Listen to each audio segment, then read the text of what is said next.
नमस्कार, मैं रतन दुबे और आप हमारे साथ देख रहे हैं CBRD education by Ratan Dubey YouTube channel. Bihar intermediate का रिजल्ट आए हुए तकरीबन 2 महीने होने वाले हैं, लेकिन जो बच्चे बीए बीएससी बीकॉम करने वाले हैं, जो 25-29 सेशन के लिए अपना एडमिशन चाहते हैं, वैसे छात्रों के लिए क्या अधिसूचना है, उस विषय वस्तु पर आज इस वीडियो में हम लोग बात करने वाले हैं कि आखिर वीर कुंवर सिंह विश्वविद्यालय इतने दिनों हो जाने के बाद भी अभी तक नामांकन के लिए कोई नोटिस जारी किया, ऐसा क्यों?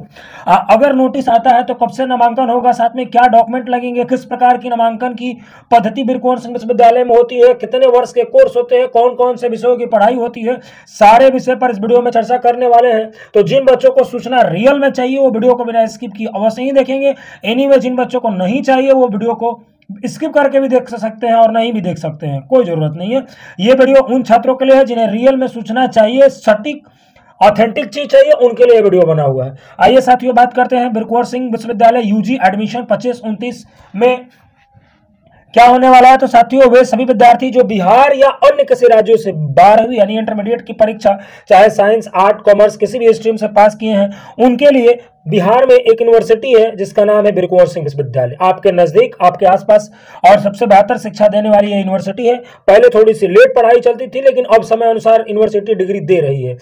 अब अगर बात करते हैं कि अगर आप यहां से स्नातक की शिक्षा प्राप्त करना चाहते हैं तो आपके लिए एक बहुत ही सुनहरा अवसर आने वाला है। कब से ये डेट शुरू होगा मैं इस वीडियो में वो भी बताऊंगा। वीर कुंवर सिंह विश्वविद्यालय के अंतर्गत 19 कॉलेज सरकारी हैं और 69 कॉलेज इस आधार पर प्राइवेट तौर पर हैं। साथ में आपको जिन विषयों को चुनकर पढ़ाई करनी है, आप इसमें लगभग सारे विषयों की पढ़ाई उपलब्ध है, आप कर सकते हैं। साथियों अगर बात करें कि किस कोर्स में किसको प्रवेश मिलेगा, तो अगर आप बीए करना चाहते हैं तो आपको कम से कम किसी भी संकाय चाहे साइंस हो, आर्ट्स हो या कॉमर्स हो, उसमें 45% यानी 45% मार्क्स लाना अनिवार्य है, तो ही आपका नामांकन हो सकता है। अगर बीएससी आपको करना है तो बीएससी आर्ट्स और कॉमर्स वाले नहीं करेंगे, ऐसे छात्र करेंगे जो सिर्फ और सिर्फ साइंस स्ट्रीम से इंटरमीडिएट पढ़े हैं और जिस विषय से आप ऑनर्स करना चाहते हैं उसमें कम से कम 45% अंक चाहिए। अगर आप बीकॉम करना चाहते हैं तो कॉमर्स से अगर आप 12वीं किए हैं और न्यूनतम 45% अंक लाए हैं और साथ में यदि साइंस से पास हैं तो कम से कम 50% अंक लाना अनिवार्य है, तभी आप पढ़ सकते हैं। अगर आप जनरल कोर्स करना चाहते हैं बीए बीएससी बीकॉम वाले, तो किसी भी स्ट्रीम से पास विद्यार्थी इस कोर्स से आवेदन कर सकता है, जनरल कोर्स वाले। अगर हम बात करें कि आवश्यक दस्तावेज क्या क्या होंगे जो आपने अभी तक नहीं बनवाया है, तो एक बात याद रखिए कि जितना दस्तावेज बना रहे हैं वो आपके पास नहीं है तो आपके पास अभी भी समय है। सही डेट आज आपको बताएंगे कब से शुरू होने वाला है, तो आप बिना विलंब किए कल ही जाकर अपने ये दस्तावेज तैयार कर लें।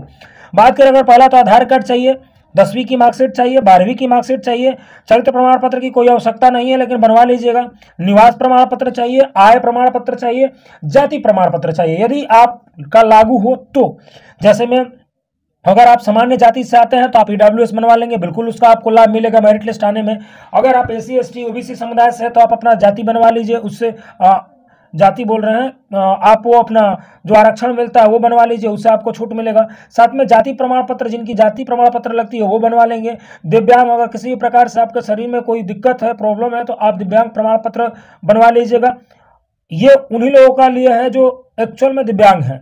मोबाइल नंबर और साथ में पासपोर्ट साइज फोटो कम से कम 8 आप बनवा लीजिए। मूल रूप से अगर हम बात करें तो आधार कार्ड, 10वीं 12वीं की मार्कशीट, निवास प्रमाण पत्र, जाति प्रमाण पत्र, ये बहुत ही जरूरी है। मोबाइल नंबर और पासपोर्ट साइज फोटो ये, और एक आय भी जरूरी है और निवास भी। निवास तो एकदम 100% जरूरी है, आय नहीं भी रहेगा तो चल जाएगा, लेकिन निवास अति आवश्यक है। अगर हम बात करें कि कब से अब नामांकन होगा, क्योंकि मेन जिस बात की आप प्रतीक्षा कर रहे हैं कि सर कब से नामांकन होगा, वो आपको मैं बता देता हूं। एक्चुअल में वीर कुंवर सिंह विश्वविद्यालय में क्यों विलंब हो रहा है नामांकन लेने में, इसके पीछे का सबसे बड़ा रीजन बेटा जी ये है कि वीर कुंवर सिंह विश्वविद्यालय प्रतीक्षा करती है सीबीएसई के रिजल्ट का, और सीबीएसई का रिजल्ट आ चुका।